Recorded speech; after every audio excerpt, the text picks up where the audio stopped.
nombre es Eduardo Farías, yo soy cordobés, estudié en la Universidad Nacional de Córdoba y cuando estaba por recibirme de médico tenía una hermana que se había venido a vivir acá a Neuquén, que estaba en la cordillera y bueno, y ella insistía en que me viniera. Así que bueno, me casé y al día siguiente viajamos a Neuquén. Ahí llegamos a un pueblito que está al noroeste de la provincia, que se llama Huinganco. Es un lugar muy pequeño, a 5 kilómetros de Andacollo, que es el pueblo de cabecera, digamos, del departamento Minas de la provincia. Y bueno, en general, ese lugar tiene un centro de salud con una enfermera. Y habitualmente el médico de Andacollo hacía visitas programadas a distintos lugares y uno de esos lugares era Huinganco, ¿no? Hasta el momento que yo llegué. ¿Qué año fue eso, doctor? Eso en 1975, en abril de 1975.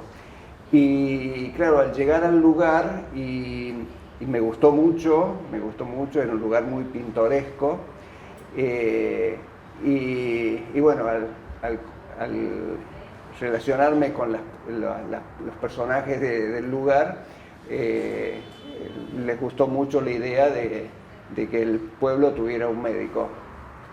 Así que justo en esa época era el aniversario del pueblo y ese día llegó el gobernador de la provincia con sus ministros y bueno, estas personas me presentaron ante el gobernador y le pidieron que me nombraran y bueno, el gobernador aceptó, que era don Felipe Zapag,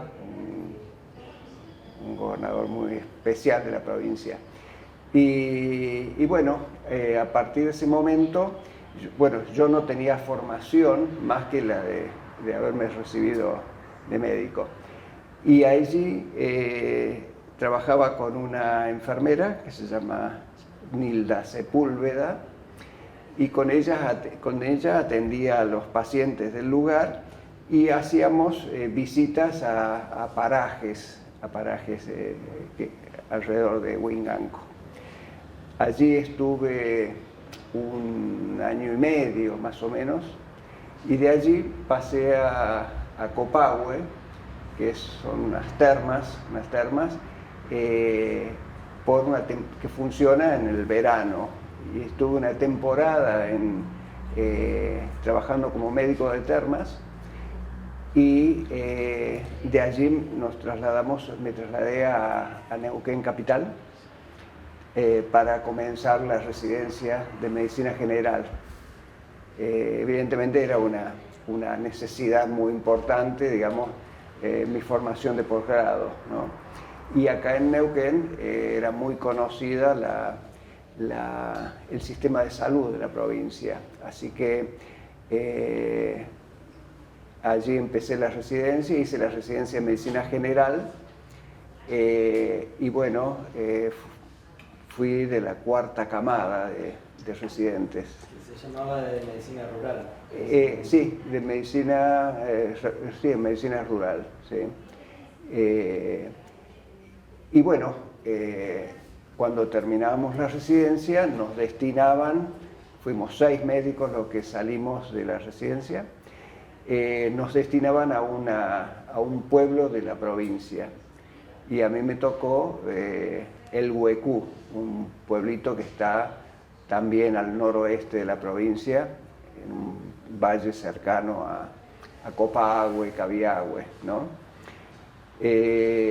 Y bueno, en ese lugar yo estaba como médico único y también hacíamos visitas programadas a distintos a distintos parajes, y las derivaciones el hospital dependía de Zapala, así que las derivaciones se hacían al hospital de Zapala. Mirá, una pregunta. Sí. Cuando llegan al 75, ¿con quién se contacta acá de la Subsecretaría de Salud? Claro, bueno, en ese momento, claro, yo cuando tuve el visto bueno del gobernador, de que me nombraban como médico de Winganco, en esa época se estilaba, era norma que uno tenía que venir acá a la Subsecretaría de Salud de la provincia y tenía una entrevista con el director médico, el director de salud, era Osvaldo Pellín, y había otro médico muy de reconocida trayectoria, y ellos me informaban del sistema de salud, y me acompañaban a los distintos sectores comentándome cómo estaba organizado el sistema. ¿Sí? Eso previo a ir al interior. ¿Y cómo era esa organización? ¿Cuáles eran esas indicaciones que le daban? Bueno, digamos, ya de entrada nomás era una organización muy bien coordinada. La provincia estaba dividida en zonas sanitarias. Este lugar donde yo iba a ir a trabajar estaba en la zona 3, que es, cuyo centro era Chosmalal, ¿no? Y bueno, y más o menos cómo era el esquema de referencia, digamos, desde el lugar donde yo iba a trabajar a Chosmalal, y de Chosmalal, Zapala o Neuquén, de acuerdo a la complejidad que fuera necesario, digamos, ¿no? ¿Y cuáles eran los problemas sanitarios que encontró en la zona? Bueno, en la zona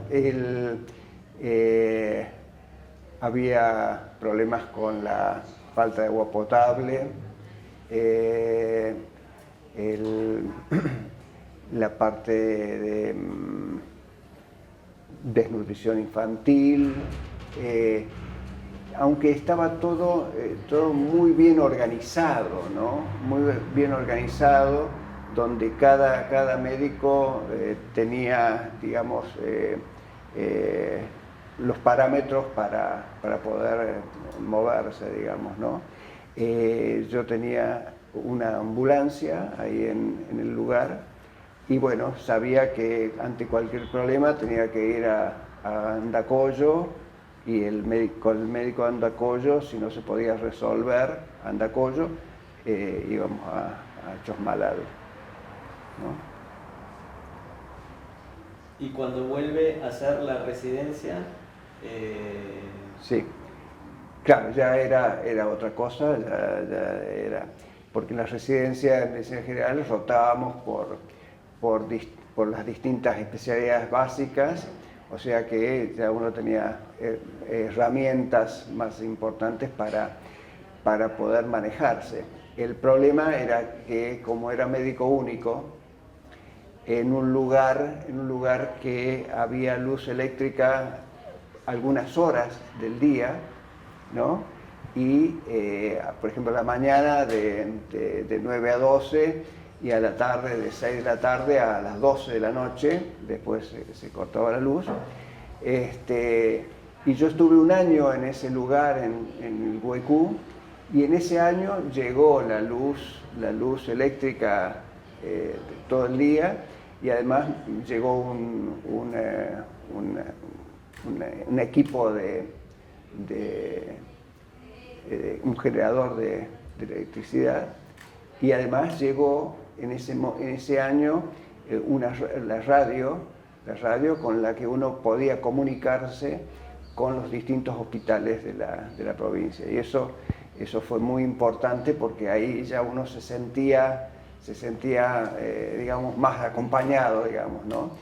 Y porque, bueno, en ese lugar, en el Huecú, hacíamos visitas programadas, que salíamos a la mañana y volvíamos al atardecer, y bueno, uno no sabía con lo que se podía encontrar en el momento que volviera, digamos, ¿no? Y de la experiencia de la residencia en medicina rural, cuéntenos un poco de eso, cómo la vivió, cómo era el ambiente en el hospital, cómo eran Claro. las relaciones ahí. Claro. En el Hospital Neuquén no era lo que es ahora. Ahora uno entra y no conoce a nadie. En esa época era pequeño, todos nos conocíamos. Digamos, las guardias que hacíamos, por ejemplo, almorzábamos y cenábamos con los pediatras, con los traumatólogos, con los cirujanos, con los neonatólogos, ¿no?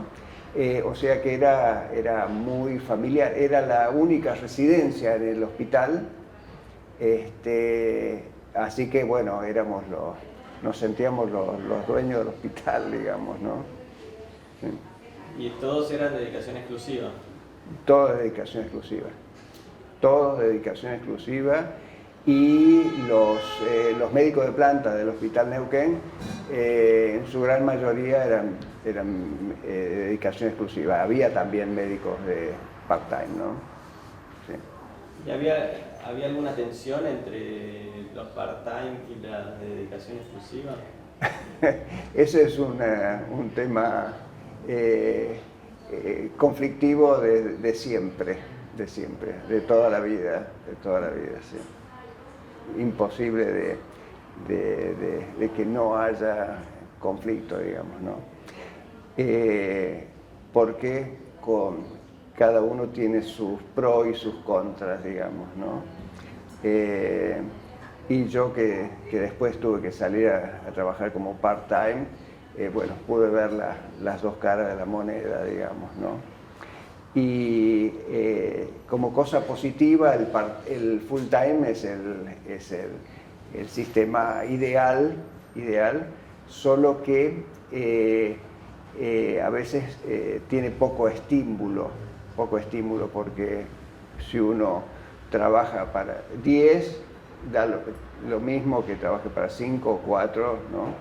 Hay poco estímulo, digamos, ¿no? Y otra cosa que nos comentaban es que a veces había una tensión también entre esta formación generalista y los especialistas. No sé si usted... Claro, en esa época ese problema era muy poco porque éramos los únicos residentes y éramos los que hacíamos el trabajo gordo, digamos, de todos los días, y teníamos una relación muy cercana con cada uno de los especialistas, o sea que no había, yo por lo menos no lo viví como un problema, porque nosotros nos formábamos con los especialistas, o sea, ellos eran indispensables para nosotros, para nuestra formación, y a su vez ellos se sentían cómodos con nosotros porque había una relación muy cercana, ¿no? muy familiar. ¿Y cómo vivía usted o cómo percibía esta idea de una medicina más social, que nos han comentado, ¿no?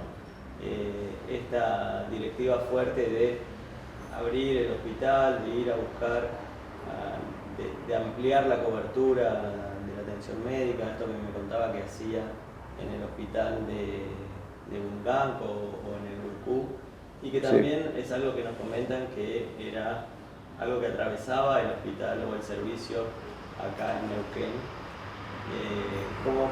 ¿Cómo lo vivía usted? ¿Cómo lo percibía? Claro, bueno, acá en el hospital no es que estuviéramos todo el día en el hospital, sino que atendíamos también, teníamos que trabajar en distintos centros de salud. Y bueno, y nos sentíamos como importantes porque a través de la medicina general podíamos cubrir la mayor parte de la consulta de todos los días, digamos, ¿no?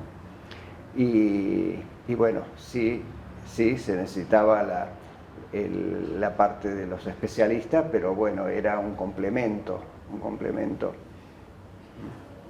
¿Y esto cómo lo veía usted en relación a su formación en Córdoba o lo que conocía de la práctica médica en Córdoba? Ah, no, digamos, otro mundo, porque en Córdoba viví la experiencia de una facultad nacional donde, digamos, lo que me gustó mucho era la libertad que tenía como alumno, pero la calidad de la formación me pareció que no era buena. ¿Y en qué sentido? Digamos que no teníamos, había falta de experiencia de calle, digamos, ¿no?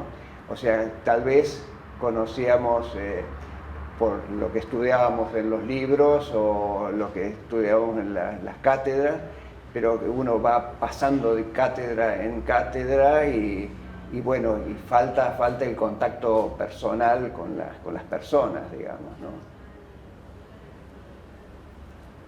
Y avanzando un poquito en la trayectoria, entonces, después de la residencia, va al Huecú. Al Huecú. Sí, ahí estuve un año en el Huecú y de ahí pasé al hospital de Chosmalal, que es un hospital ya más grande, un hospital cabecera, y como fui a reemplazar a un médico generalista también que pasaba a otro hospital, pero que él hacía la anestesia del lugar, bueno, yo tuve que venir acá a Neuquén al servicio de anestesia a hacer una rotación para después a la vuelta hacerme cargo de las anestesias del lugar, ¿no?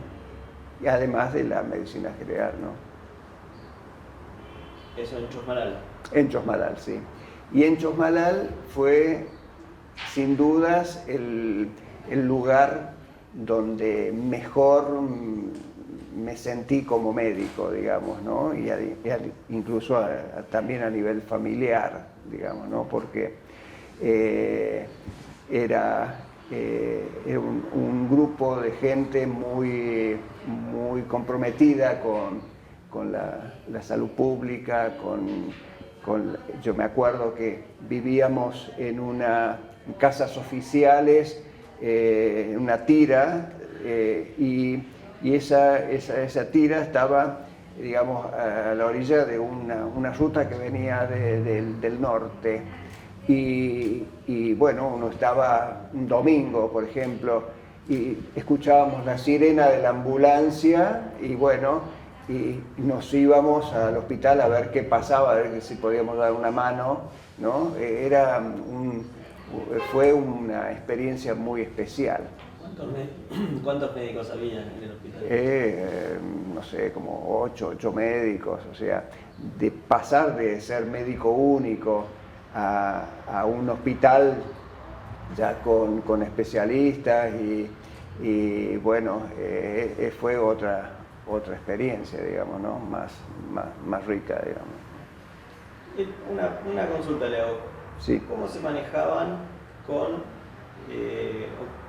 qué relación tenían con la medicina tradicional local, popular, digamos, ¿no? Con las curanderas, con estas prácticas? Sí, por ejemplo, cuando estaba en el Huecú, una de las visitas programadas era una reserva mapuche, Colipilli se llama el lugar, y y era, digamos, Colipilli era un paraje mapuche y atendíamos en la escuela. Y entonces íbamos una vez por mes con el odontólogo y nos trasladábamos y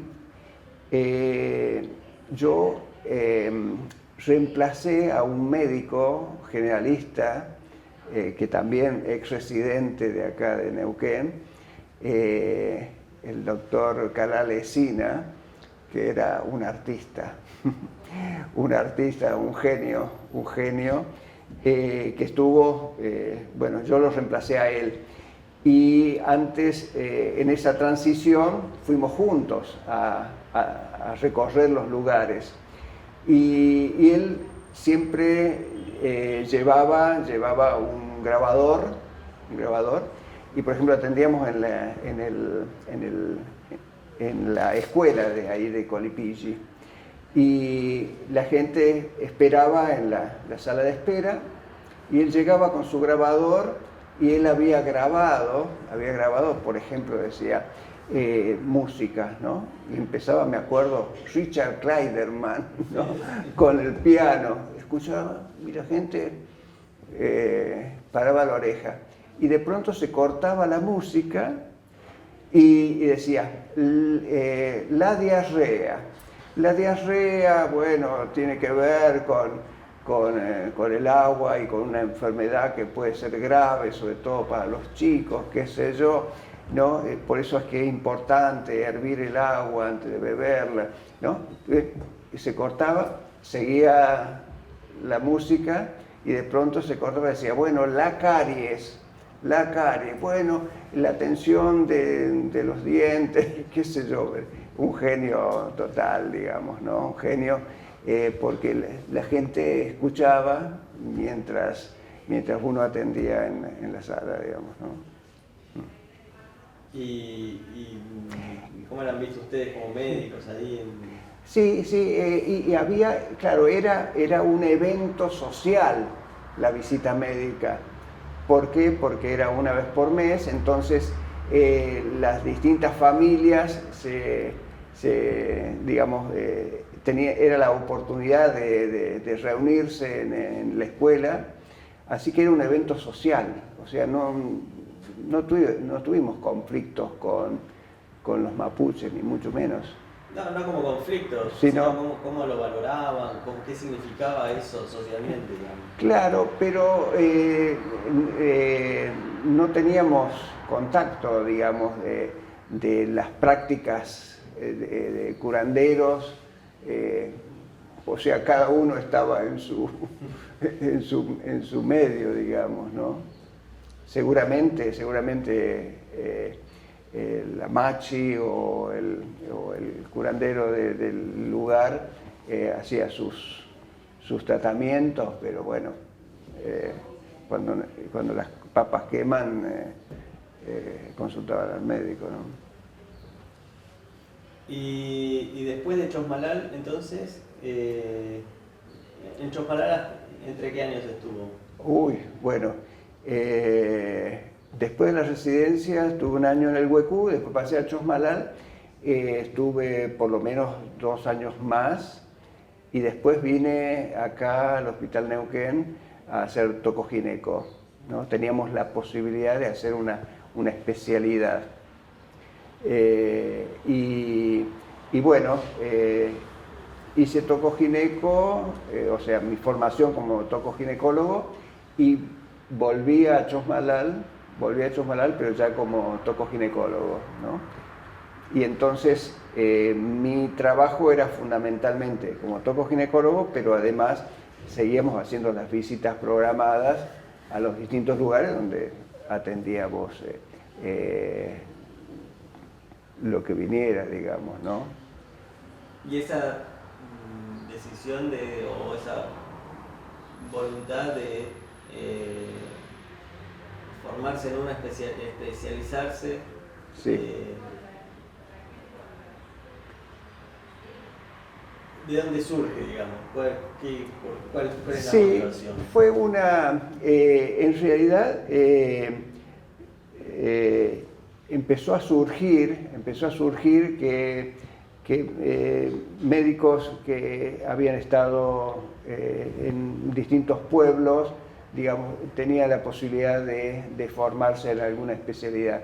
Y ya en el Hospital Neuquén ya había residencia en clínica médica, en cirugía, en pediatría, y ya, bueno, hoy en tocogineco, y entonces era uno que trabajaba en el interior, sabía que tenía esa posibilidad.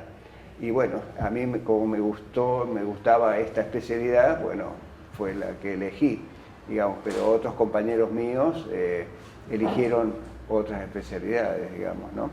En esa época lo habitual era estar un tiempo determinado en esos lugares, porque era digamos, era bravo, digamos, ¿no? Después ya empezaron los médicos a ya vivir varios años en Chosmalal, en esos lugares de cabecera, pero en ese momento eran lugares de estar pocos años. Incluso eso les generaba a la gente cierto malestar, digamos, de no encariñarse con el médico, porque sabían que en un tiempo determinado se iban a ir a otro lugar, ¿no? ¿Y qué era lo bravo? Y lo bravo es la falta de complejidad. La falta de complejidad, los casos, por ejemplo, recuerdo cuando yo estaba en el huecú, médico único, viene a la consulta el encargado del correo, que era uno de los personajes del pueblo. El personaje era la intendenta del pueblo, el médico, el jefe de policía, el jefe de correo, ¿no? Llega el jefe de correo con su hijo, que tenía fiebre, parecía un cuadro gripal, ¿no? Y entonces, bueno, yo lo atendí, me pareció que era una virosis transitoria. Bueno, le di algunas indicaciones y al día siguiente me entero, porque uno sabía qué es lo que pasaba en el pueblo, que este señor con la familia había viajado a Zapala, ¿no? Entonces, lo primero que pensé es que probablemente se hubiera agravado, que no anduvo bien, y entonces se iba a otro hospital, otra complejidad, digamos, ¿no? Y porque había ocurrido problemas con traumatismo, con traumatizados, ¿no? O con meningitis, no diagnosticadas, y que eso, bueno, eran los riesgos. Después pasó que en realidad viajaron porque tenían que viajar. Ese chico que atendí ahora es un concejal de la provincia, ¿no? Lo veo cada tanto, ¿no? Pero bueno, siempre era el temor de errarle, digamos, ¿no? De la falta de complejidad, ¿no? Como mucha exposición. Mucha responsabilidad, claro, sí. Y los traumatismos de cráneo eran también complicados. Es muy difícil el manejo, digamos, ¿no? El momento oportuno, ¿cuál era el momento oportuno de la derivación, ¿no? Como yo había trabajado en el interior sin formación y después con formación, obviamente después de la residencia uno tiene otro manejo, digamos, ¿no? pero en la primera parte era complicado, porque, por ejemplo, cuando estuve en Huinganco, en el invierno se cortaba el camino y no había forma de derivar a, por ejemplo, un bebé o un parto complicado. No había posibilidades de trasladarlo, digamos, ¿no? ¿Y cómo vio usted la evolución de los indicadores de salud, de los problemas sanitarios de la zona en esa época? Claro, bueno, evidentemente en ese momento el sistema de salud de la provincia fue muy conocido, muy ponderado, porque había normas precisas, había un sistema escalonado, uno tenía, sabía que ante un problema lo iba a derivar, no iba a tener inconvenientes en ser aceptado ese paciente, cosa que, por ejemplo, en Córdoba ocurría que ante un paciente que necesita ser trasladado, tenía que ir de un hospital a otro porque no había camas. No, acá siempre había un lugar, digamos, ¿no? O sea que el sistema, ya el ser un sistema organizado ya es un paso adelante muy importante. Por otro lado, frecuentemente había encuentros de formación de posgrado para médicos generales. O sea, la Sociedad de Medicina Rural organizaba jornadas médicas y bueno, ahí uno tenía la posibilidad de compartir la experiencia y además recibir la experiencia del sistema, digamos, ¿no? Y otra pregunta, por ahí cambiando un poco el ángulo. Sí. ¿Cómo vivió usted? Llegó en el 75. Sí.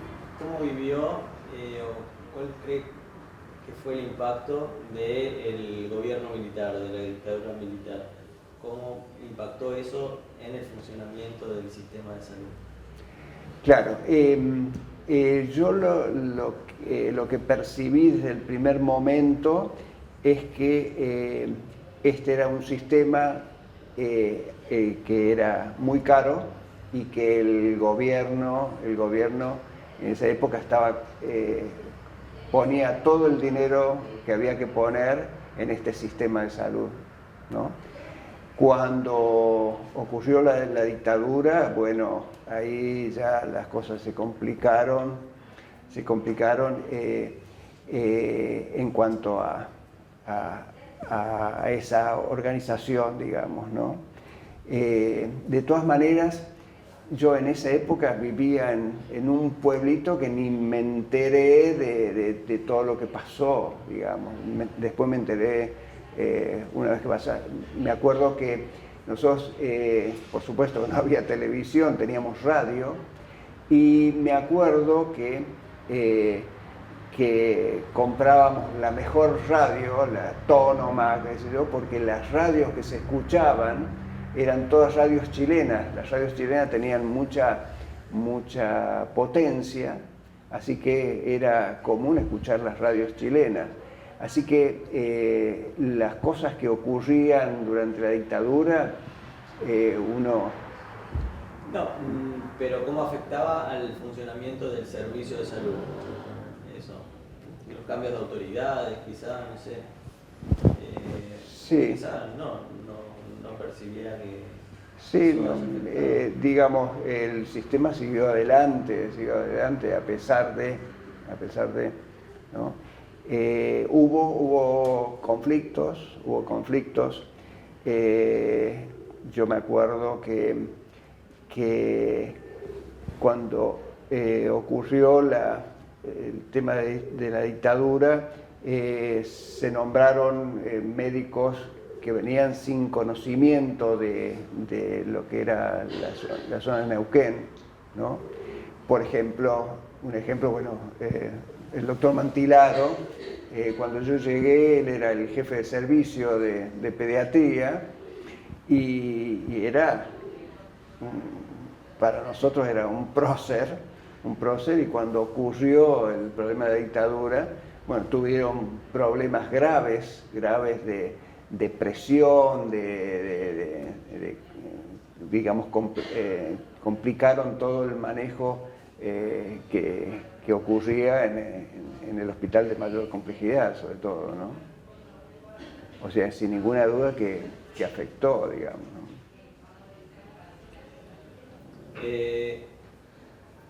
Y por ahí avanzando un poco más,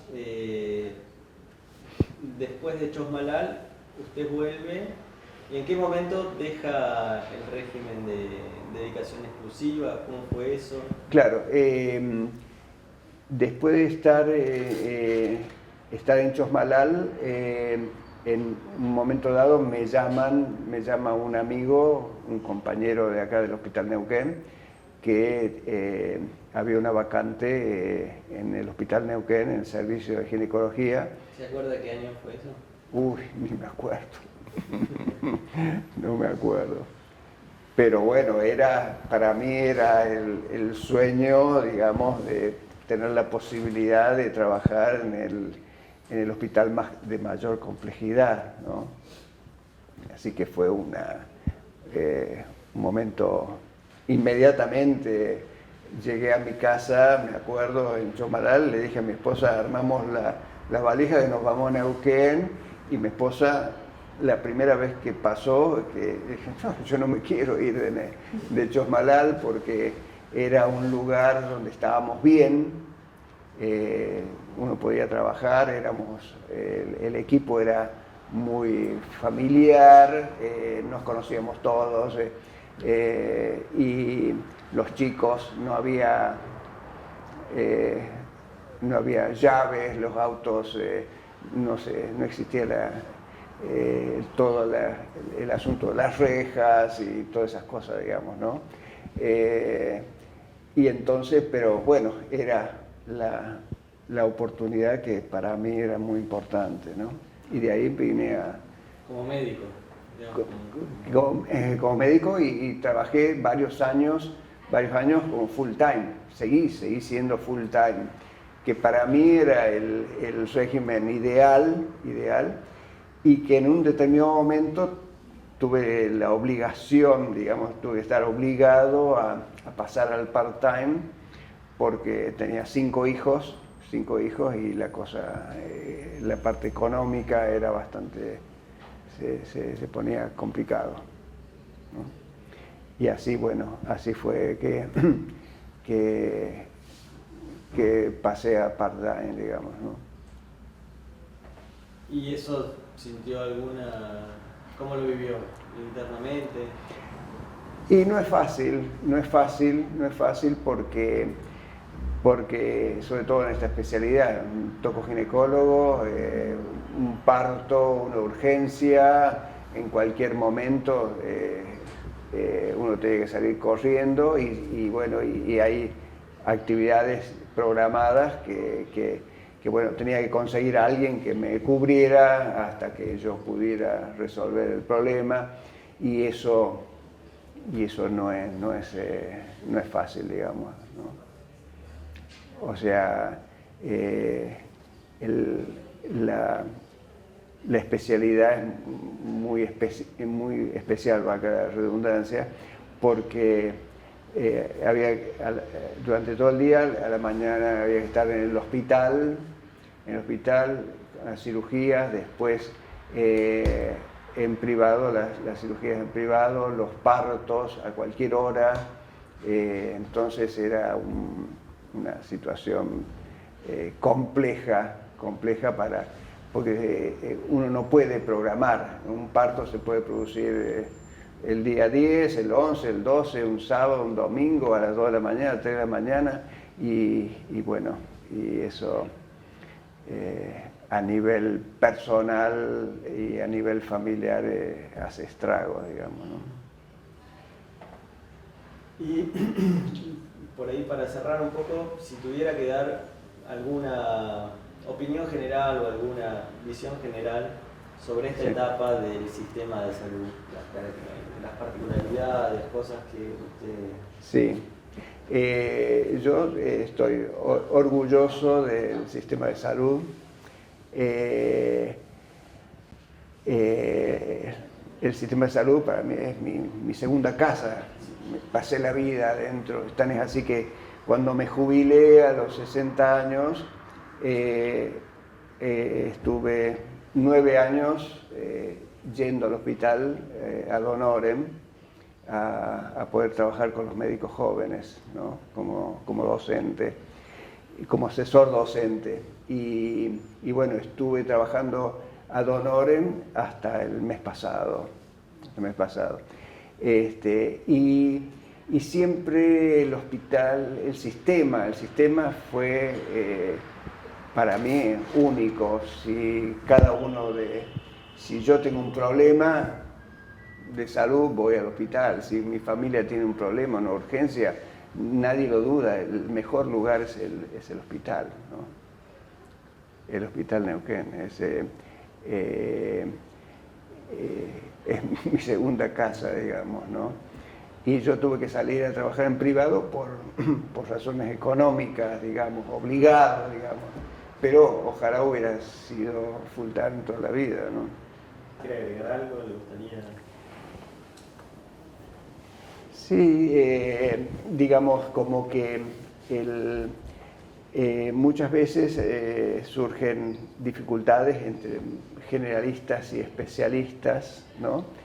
Y bueno, el haber tenido la posibilidad de hacer las dos cosas es un enriquecimiento mutuo, digamos, ¿no? Desde el generalista es complementario, no, de ninguna manera puede haber competencia entre una cosa y la otra, sino es complementario. Y a mí me parece que el régimen de full time es el ideal, a pesar de que tiene sus aspectos que uno puede discutir, ¿no?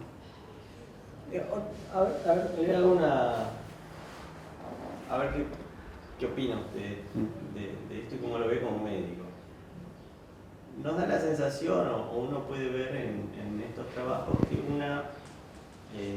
como una de las claves de la eficiencia que tuvo el sistema de salud fue la ampliación de la cobertura, aún con intervenciones de baja complejidad, ¿no? Sí.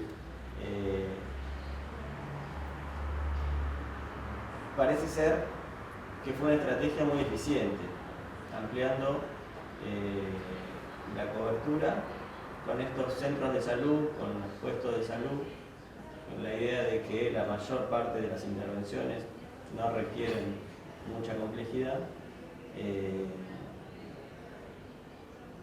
Entonces, desde el punto de vista del sistema, esto fue algo que tuvo muy buenos resultados. Desde el punto de vista del médico, la necesidad, por ahí, o la vocación de estar en lugares, ¿cómo se conjuga esta visión del sistema, con el punto de vista del médico, que por ahí aspira o tiene la vocación de la mayor complejidad?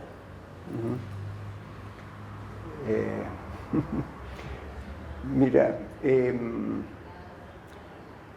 sí, yo tengo la impresión de que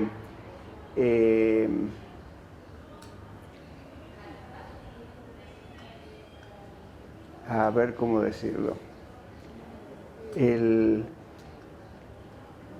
digamos, el resultado fue muy bueno porque se logró atraer a las personas, ¿no? A las gentes, a al sistema. Fue un sistema, siempre fue un sistema inclusivo, ¿no? Un ejemplo. Paros de ATE, ¿no? Paros de ATE. Va la gente, tiene que ir al hospital a las 5 de la mañana a sacar turno para atenderse. Dice, hay paro. No vas a encontrar que la gente proteste, salga a los medios hablando mal del sistema porque fue a atenderse y ¿no? O sea que para la gente el hospital es muy importante y se banca esos problemas y la de hacer cola y a veces no tener turno o lo que sea, pero sabe que el hospital, que el sistema la protege, ¿no? Eso es muy importante. Y después, por ejemplo, otro ejemplo, ¿cómo se hizo para atraer a las personas en la época que yo llegué acá? A los chiquitos, a los menores de 2 años, se daba 2 kilos de leche por mes en cada control, ¿no?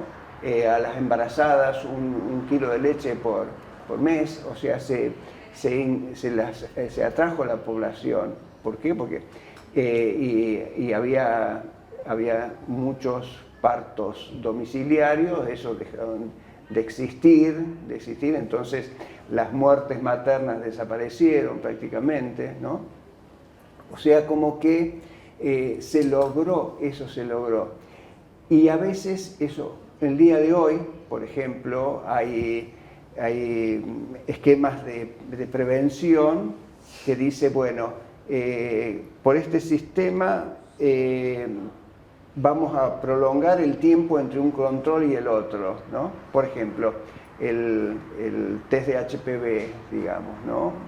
Que es el agente causal del cáncer del cuello del útero, ¿no? Entonces tenemos un test que si da negativo, bueno, la norma de la provincia es, bueno, el próximo control en 5 años, ¿no? Y entonces, para mí eso es muy bueno desde el punto de vista económico, incluso desde el punto de vista médico, o sea que lo avala la bibliografía, pero todo el esfuerzo que se hizo para lograr que la población estuviera en contacto con el sistema, si uno le dice a la persona, vení dentro de 5 años, ¿no? Ya no viene porque al control mamario, no, porque antes ya tenía el ADN que iba todos los años al hospital, por lo menos una vez, al control, ¿no? Se logró que para las personas sea importante el control, ¿no? Entonces, bueno, a veces lo que es bueno desde el punto de vista económico no siempre es bueno en cuanto a la relación de la población con el sistema, digamos, ¿no? Y de un punto de vista personal, de la vocación de médico, de quizá avanzar en la capacidad propia, ¿no? Como médico, sí. Esta relación me parece que un poco de eso expresaba cuando decía lo duro que era estar en esos lugares, sí, de baja complejidad y estar siempre en la baja complejidad, sí, y la necesidad de también o el deseo de trabajar en cosas más complejas, ¿no? Sí, lo que pasa es que también no es solamente uno como médico, sino que es la familia. Nosotros cuando en un momento dado vinimos acá a Neuquén y anotamos, me acuerdo uno de mis hijos, lo anotamos en la escuela por el 3er grado, al tiempo nos llama la maestra y preguntándonos si no nos habíamos equivocado en cuanto al grado, digamos, porque no tenía una buena base, ¿no? Y entonces, bueno, son situaciones donde uno trata de, no solo la parte médica o personal, sino también a nivel familiar. Y uno también no se tiene que asustar de que yo vengo de una ciudad de Córdoba, y no es fácil insertarse en un lugar, en un pueblo, porque, digamos, yo tuve muchas gratificaciones, pero también la vida del pueblo es muy especial. Todo el mundo sabe de todo el mundo, está pendiente de todo el mundo, donde dice pueblo chico, infierno grande, es real las competencias. Nosotros el año pasado volvimos al norte de la provincia donde estuvimos trabajando y bueno, y en esa época cuando yo llegué, Huinganco era un lugar privilegiado, digamos, por las autoridades, ¿no? Y ahora cuando llegamos, las prioridades estaban en otros pueblos, digamos, ¿no? Y que eso lo sentía la gente de aquella época, digamos, ¿no? ¿Qué está bien, qué está mal? No sé, pero como que no es sencillo, digamos, ¿no? Bueno, muchas gracias. De nada.